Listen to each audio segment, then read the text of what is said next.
നമസ്കാരം. ആലപ്പി അഷ്റഫ് കണ്ടതും കേട്ടതും എന്ന എൻ്റെ ചാനലിലേക്ക് ഏവർക്കും സ്വാഗതം. അമ്പ് വില്ലിൽ നിന്നും വാക്ക് നാവിൽ നിന്നും ജീവൻ ശരീരത്തിൽ നിന്നും പോയാൽ പിന്നീട് ഒരിക്കലും അത് തിരിച്ചു പിടിക്കാൻ പറ്റില്ല.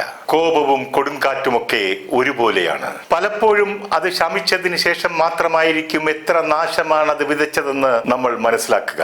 അമ്മയുടെ ഭാരവാഹികൾ തമ്മിൽ നടക്കുന്ന ചെളിവാരിയെറിയലുകളും കൂട്ടയടിക്കും നിദാനമായ കാരണങ്ങൾ എന്തെന്ന് നമുക്കൊന്ന് പരിശോധിക്കാം.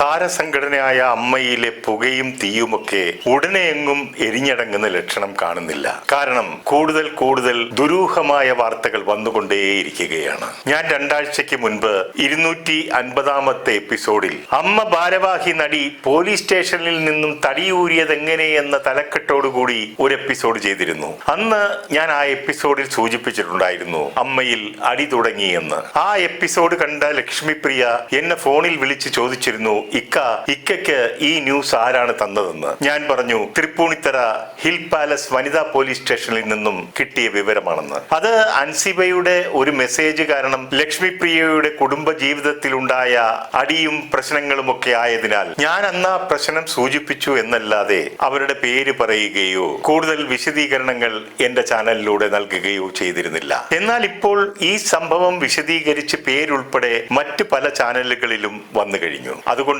ഞാൻ ഇപ്പോൾ പേര് പറഞ്ഞത്. ഇപ്പോൾ പ്രചരിക്കുന്ന ലക്ഷ്മിപ്രിയയുടെ വോയിസ് ക്ലിപ്പ് ഏറ്റവും ആദ്യം കിട്ടിയത് എനിക്കായിരുന്നു. ഞാൻ ഈ വോയിസ് ക്ലിപ്പ് പുറത്തുവിടുകയോ അതിനെക്കുറിച്ചൊരു വീഡിയോ ചെയ്യുകയോ ചെയ്തില്ല. അതിന് കാരണം ഞാനായിട്ട് പുറത്തുവിട്ടൊരു പ്രശ്നമുണ്ടാക്കണ്ട എന്ന് കരുതിയിട്ടാണ്.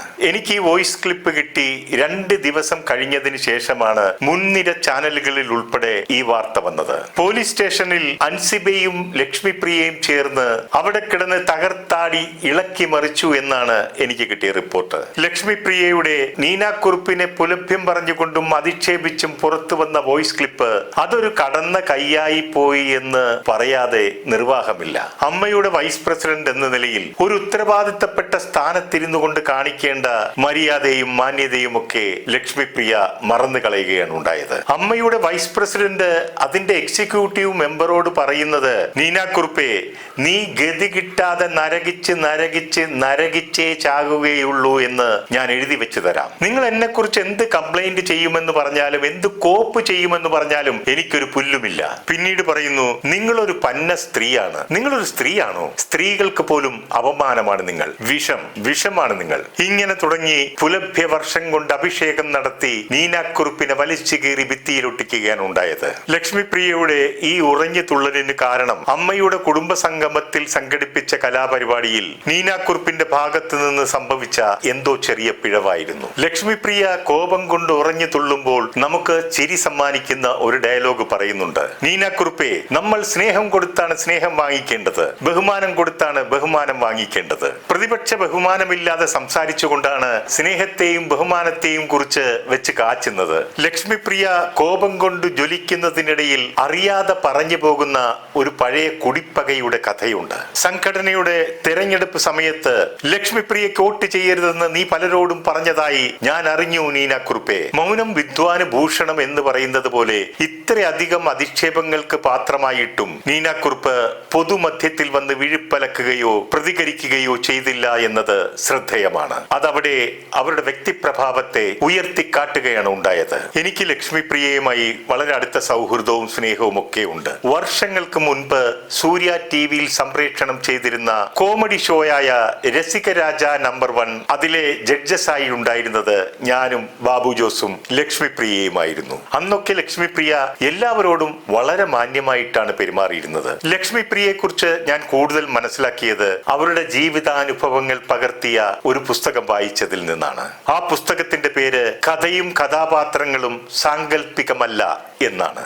അവരതിൽ പറയുന്നുണ്ട്, ഒരു വിവാഹമോചനത്തിന്റെ ഇരയാണ് ഞാൻ. എനിക്ക് 2.5 വയസ്സുള്ളപ്പോൾ എന്റെ അച്ഛനും അമ്മയും വേർപിരിഞ്ഞു. അമ്മയുടെ സ്നേഹം കിട്ടാതെ വളർന്ന ഒരാളാണ് ഞാൻ. അമ്മ എന്നെ സ്നേഹിക്കുന്നതായി എത്രയോ രാത്രികളിൽ ഞാൻ സ്വപ്നം കണ്ടിട്ടുണ്ട്. ജീവിച്ചിരുന്നിട്ടും അമ്മ എന്നെ തിരിഞ്ഞു നോക്കിയിട്ടില്ല. പിതൃ സഹോദരനായ അബ്ദുൽ ലത്തീഫാണ് എന്നെ വളർത്തിയത്. അങ്ങനെയാണ് സബീന അബ്ദുൽ ലത്തീഫ് എന്ന പേര് എനിക്ക് കിട്ടിയത്. വിവാഹമോചനത്തിന്റെ ഇരയാണ് താനെന്ന് പറഞ്ഞിരുന്ന ലക്ഷ്മിപ്രിയ 2025 ഫേസ്ബുക്കിൽ ഒരു കുറിപ്പിട്ടിരുന്നു. അതിൽ പറഞ്ഞിരുന്നത് 22 വർഷങ്ങളായി ഇണക്കവും പിണക്കവുമായി തുടർന്നിരുന്ന ഞങ്ങളുടെ ദാമ്പത്യ ജീവിതം അവസാനിപ്പിക്കാൻ പോവുകയാണ്. തെറ്റുകളും കുറ്റങ്ങളും എന്റേതാണ്. ചേർത്ത് വെച്ചാലും ചേരാത്ത ബന്ധം അവസാനിപ്പിക്കുന്നു. പിന്നീട് കുറെ നാളത്തേക്ക് അവരെ കുറിച്ച് ഒരു വിവരവുമില്ലായിരുന്നു. എന്തായാലും ആ തീരുമാനത്തിൽ നിന്നും പിന്മാറിയത് സന്തോഷകരമായ ഒരു കാര്യമാണ്. അവരുടെ മകൾ മാതങ്കിക്ക് വിവാഹമോചനത്തിന്റെ ഇരയാകേണ്ടി വന്നില്ലല്ലോ എന്ന് സമാധാനിക്കാം. ലക്ഷ്മിപ്രിയയെ വിവാഹം കഴിച്ചിരിക്കുന്നത്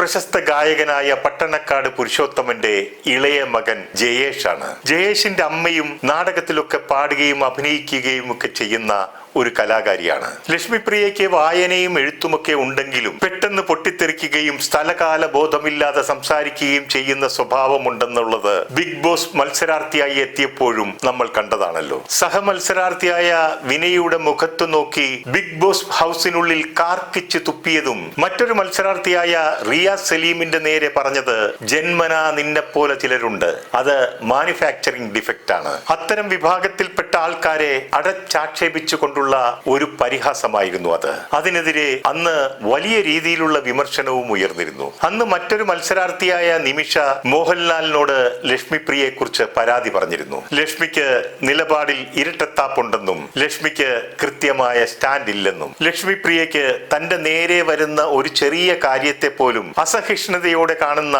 വ്യക്തിയാണെന്ന് തെളിയിക്കുന്നതായിരുന്നു നിമിഷ ഹൗസിനുള്ളിൽ വെച്ച് ലക്ഷ്മിയെ നീ എന്ന് വിളിച്ചപ്പോൾ അത് നിന്റെ അമ്മയെ പോയി വിളിച്ചാൽ മതി എന്ന് പറഞ്ഞത്. ലക്ഷ്മിയെ നീ എന്ന് വിളിച്ച ഒറ്റ വാക്കിനാണ് അവരുടെ അമ്മയ്ക്ക് പറഞ്ഞതെന്ന് ഓർക്കണം. നീന കുറുപ്പിനോട് മാനസിക രോഗിയാണ്, അതിന് ചികിത്സ തേടണം നിങ്ങൾ എന്ന് ലക്ഷ്മി പറയുന്നു. അതേ ലക്ഷ്മിപ്രിയ തന്നെ മോഹൻലാൽ തന്റെ നഖങ്ങൾ വെട്ടി ഹൊഗനയ്ക്കൽ കാട്ടിനുള്ളിൽ കളഞ്ഞപ്പോൾ ആരും കാണാതെ ആ നഖങ്ങൾ എടുത്ത് പൊന്നുപോലെ സൂക്ഷിച്ചു എന്ന് പറയുമ്പോൾ ഈ മാനസികാവസ്ഥയെ നമ്മൾ എങ്ങനെയാണ് വിലയിരുത്തേണ്ടത്? BJP നേതാവായ സന്ദീപ് വനസ്പതി ലക്ഷ്മിപ്രിയയെ ചെങ്ങന്നൂരുള്ള NSS കരയോഗത്തിന്റെ ഒരു പരിപാടിയിൽ പങ്കെടുപ്പിക്കാൻ വിളിച്ചിരുന്നു. അവർ അവിടെ പോയി വന്നതിന് ശേഷം സന്ദീപ് വനസ്പതിയും ലക്ഷ്മിപ്രിയയുമായി അവർ കൊടുത്ത പൈസ കുറഞ്ഞുപോയി എന്ന ആക്ഷേപമുയർത്തി സന്ദീപിന്റെ നേരെ നടത്തിയ ആക്ഷേപങ്ങളൊക്കെ നമ്മൾ കണ്ടതല്ലേ, കേട്ടതുമല്ലേ. അന്ന് സന്ദീപ് പറഞ്ഞത് ഈ സ്ത്രീയുടെ സ്വഭാവം നിങ്ങൾക്കെല്ലാം അറിയാവുന്നതല്ലേ എന്നാണ്. ഇപ്പോൾ അവസാനമായി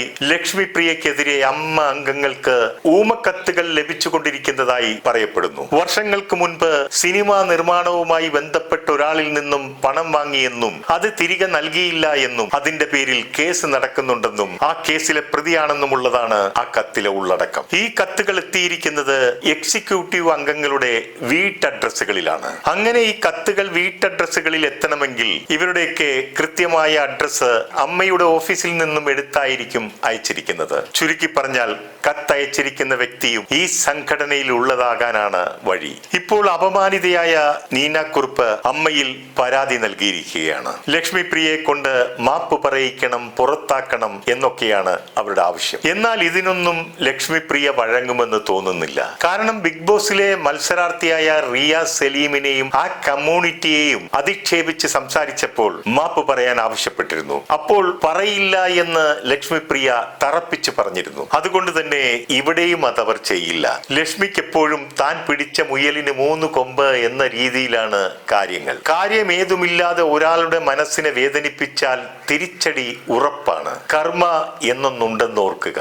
അതിന് ഏറ്റവും വലിയ ഉദാഹരണമാണ് ടിനി ടോമും നാദിർഷായും വേദിയിൽ തങ്ങളെ കയറ്റിയില്ല, അർഹിക്കുന്ന പ്രാധാന്യം നൽകിയില്ല എന്ന് പറഞ്ഞുകൊണ്ട് നടത്തിയ വിലാപം. ടിനി പറയുന്നു, വേദിയിൽ അവരുടെ കണ്ണുനീർ വീണ് പ്രളയമുണ്ടായി, നിങ്ങളൊക്കെ അനുഭവിക്കുമെന്ന്. ഇത് ദൈവം അവർക്ക് നൽകിയ തിരിച്ചടിയാണ്. അതെന്താണെന്ന് നിങ്ങൾക്കറിയണമെങ്കിൽ നിങ്ങൾ എന്റെ ചാനലിലെ 173ാമത്തെ എപ്പിസോഡ് ഒന്ന് കണ്ടാൽ മതി. അപ്പോൾ നിങ്ങൾക്ക് കാര്യങ്ങളെല്ലാം വ്യക്തമാകും. ഇനി എന്തൊക്കെയായാലും ലക്ഷ്മിപ്രിയയുടെ കൊടും ശാപത്തിൽ നിന്നും നീനാക്കുറുപ്പിന് ശാപമോക്ഷം ലഭിക്കട്ടെ എന്നും ലക്ഷ്മിപ്രിയ ഇനി ആരെയും ശപിച്ച് ഭസ്മമാക്കാതിരിക്കട്ടെ എന്നും പ്രാർത്ഥിക്കുന്നു. ചില സാഹചര്യങ്ങളെ നേരിടാൻ ഉപകരിക്കുന്ന ശക്തമായ 2 ഉപകരണങ്ങളാണ് നിശബ്ദതയും പുഞ്ചിരിയും. പുഞ്ചിരി പ്രശ്നങ്ങൾ പരിഹരിക്കാൻ സഹായിക്കുന്നു, നിശബ്ദത പ്രശ്നങ്ങൾ ഒഴിവാക്കാൻ സഹായിക്കുന്നു. നിർത്തുന്നു. നന്ദി, നമസ്കാരം.